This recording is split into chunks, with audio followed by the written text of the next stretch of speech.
first in the Patriots' shocking loss to the Dolphins. After the game, Andy Reid knew exactly who to thank. Say, what?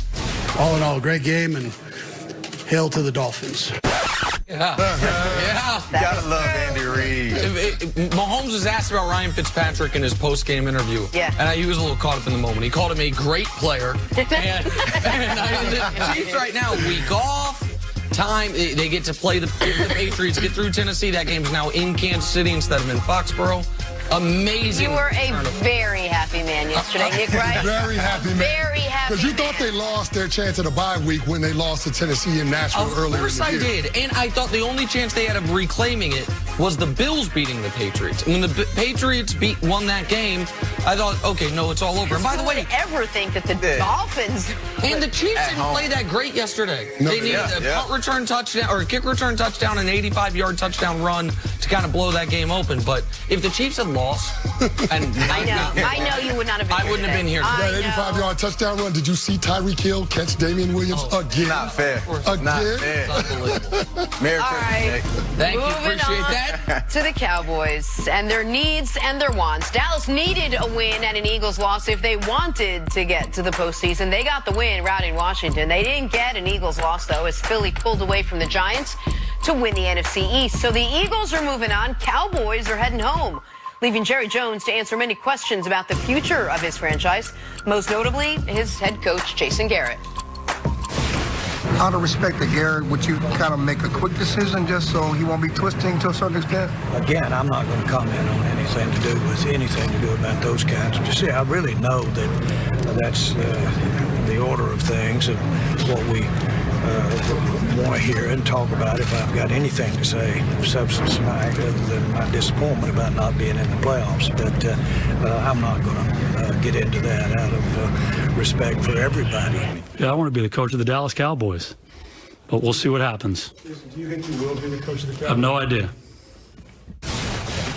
All right, Brandon, how much of what happened this season to the Dallas Cowboys do you place on Jason Garrett? I don't think it's too much Jason Garrett's fault. I think the blame is on Jerry Jones. You know, I think just going into this season, everybody thought Dallas was going to be a favorite. You know, everything was running smooth, and then the Zeke situation came. I think Jerry Jones knew he wanted to pay Zeke, but he wanted to create some kind of attention and media frenzy in Dallas that he loves to make it seem like he wasn't going to pay Zeke. That caused a little confrontation going into the Dallas season. And then going into December, he basically kind of showed the team that he quitted on Jason Garrett when he said Jason Garrett be coaching somewhere in the league when you needed the team to buy in to Jason Garrett going into December and have the team play for Jason Garrett, not be against Jason Garrett. So I think Jerry Jones putting all these little gems out there had the Cowboys crumble as a team and had Jason Garrett try to repair it and keep it together, and he just couldn't. B, why would I buy into Jason Garrett as the head coach when I know that he doesn't have job security past this year? Exactly. No player in the locker room is going to fight for their head coach when they feel like he's not going to be there. And if you do that as an owner, you might as well just fire him and have an interim come in. Whoever the team is rallying around, whether it's the offensive coordinator or defense coordinator, and just try to jumpstart this team and create some kind of momentum going into December and into January and try to get ready for the playoffs. But I just think he just did them a disservice to quit on their head coach. I completely agree with you. Jerry Jones is the one that messed this thing up from jump by having Jason Garrett go into 2019 as a lame duck coach.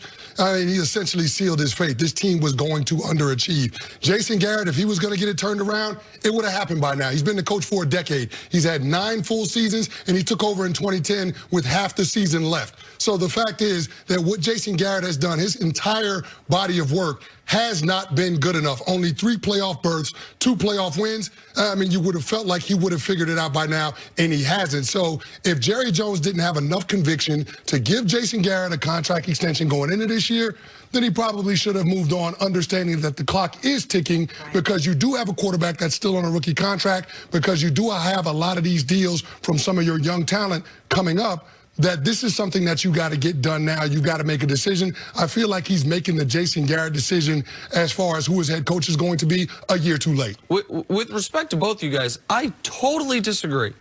I think Jerry Jones has been great to Jason Garrett. And Jason Garrett had not earned a contract extension.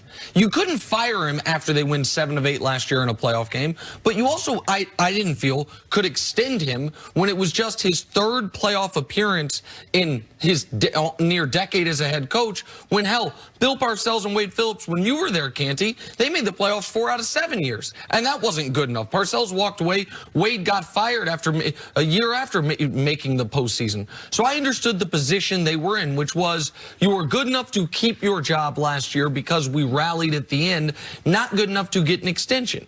So, okay, so my owner doesn't fire me. What else can he do for me? Make sure all my players are available week 1. I understand your point. There was some drama surrounding it, but they didn't get a contract done with Amari, but Amari showed up. They didn't get a contract done with Dak. Dak showed up. Zeke wasn't going to show up, so they get a contract done with him. They extend Jalen Smith early. They give other guys contracts early, so they are bought in.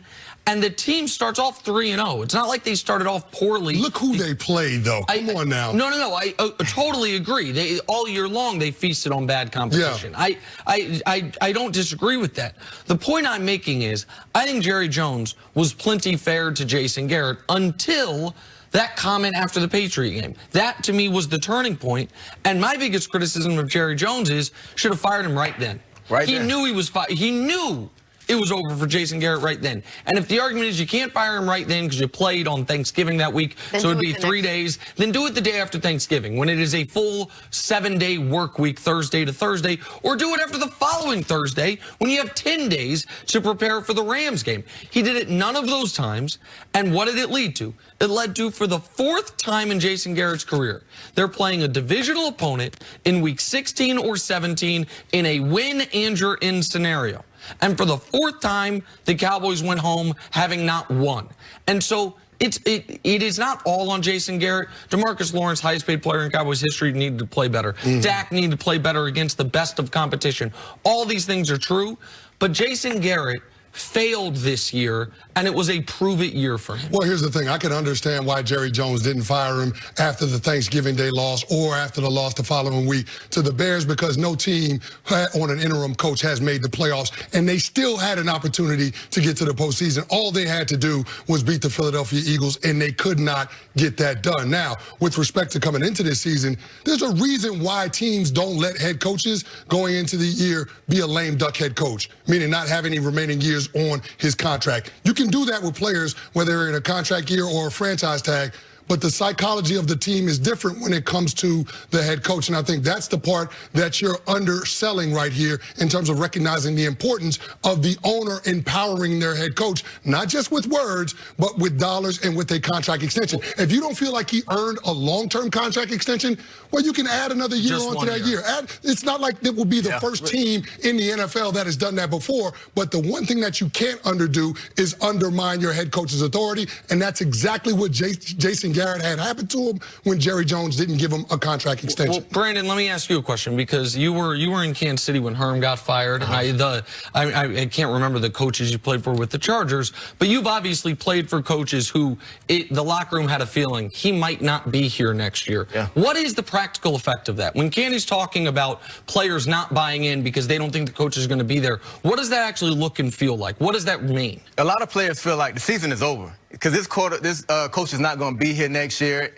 If you're not winning, you're not in playoff contention. Some teams and some players just feel like the season is over. I'm just going to try to get out of here healthy so my contract can maintain. And that's why I think, you know, the Philadelphia game when the Cowboys felt like their coach might not be there, they didn't show urgency. They didn't show they wanted to be in the playoffs. They didn't show that hunger. I mean, they showed it against the Redskins, but when it really counted, I just felt like they didn't have that urgency and that pep in their step to play for their coach because they felt like he wasn't going to be there anyway. And that's why I said it was a disservice when Jerry Jones